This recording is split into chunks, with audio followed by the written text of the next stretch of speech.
Court ने बड़ा हुक्म दिया है। बोल न्यूज की नशरियात बहाल करने का फैसला सामने आया। वफाकी हुकूमत और पैमरा को 14 सितंबर के लिए नोटिस जारी कर दिया गया।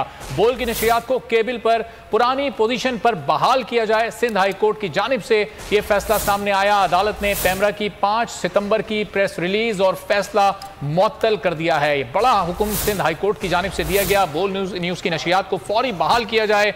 वफाकी हुकूमत और पैमरा को 14 सितंबर के लिए नोटिस जारी कर दिया गया है। बोल की नशरियात को केबल पर पुरानी पोजीशन पर ही बहाल किया जाए। अदालत ने पैमरा की 5 सितंबर की प्रेस रिलीज और फैसले को मुअत्तल कर दिया है और अब केबल ऑपरेटर्स को यह बता दिया गया है कि पुरानी पोजीशन पर ही बोल न्यूज की नशरियात को बहाल कर दिया जाए। मुख्तलिफ लोगों के इस सिलसिले में हम तज्जिया और तबसरे भी ले रहे हैं। बिल्कुल बड़ा फैसला सामने आया है और 2 रोज से बोल न्यूज़ बंद था। पैमरा की जानिब से बिना नोटिस दिए बोल न्यूज़ को बंद कर दिया गया था और आज अदालत की जानिब से एक बड़ा फैसला सामने आया है। बोल की नशरियात को फौरी तौर पर बहाल किया जाए।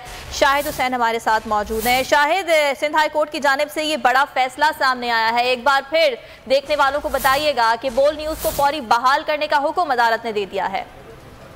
जी बिल्कुल, जो आज बोल के जो वकला थे आप जुबैरी और अयान निमन उनकी तरफ से जो शवाहिद पेश किए गए मुख्तलिफ औकात में मुख्तलिफ अदालतों के जो फैसले थे वो अदालत में रखे गए। इसके अलावा जो दलाल दिए गए वो इंतहाई अहम तरीन थे। अदालत ने पूरे दलाल सुने, तफसील से दलाल सुने और उसके बाद रिकॉर्ड का जायजा लेने के बाद अदालत ने हुक्मनामा जो है जारी किया है। इससे पहले अगर मैं आबिद जुबैरी साहब के दलाइल का आपको बताऊँ तो दलाइल उन्होंने जो दिए कि सुप्रीम कोर्ट ने पैमरा को पहले भी पाबंद किया था कि बोल न्यूज के जो इंतजामिया उनको सुने बगैर यकतरफा कभी भी जो है कोई फैसला नहीं किया जाएगा। और जहाँ लाइसेंस की बात की जाती है तो लाइसेंस 2006 बोल इंटरटेनमेंट और इसके अलावा 2008 में लाइसेंस जारी किया गया था और जिससे तजदीद के हवाले से कहा गया कि बोल न्यूज की तरफ से लाइसेंस की तजदीद नहीं की गई। तो दरखास्त बाकायदा तौर पर पैमरा के पास मौजूद है लेकिन पैमरा आज खुद भी उसकी तजदीद नहीं कर रहा। इसके अलावा सिक्योरिटी क्लियरेंस के हवाले से भी अदालत को बताया गया कि इस्लामाबाद हाई कोर्ट और सुप्रीम कोर्ट में भी दरखास्त जेर समाअत है लेकिन उसके बावजूद 5 सितंबर को इजलास बुलाया गया पैमरा ने और उसके बाद एकतरफा फैसला करके जो वो बोल न्यूज की नशरियात और उसके अलावा बोल इंटरटेनमेंट की नशरियात है वो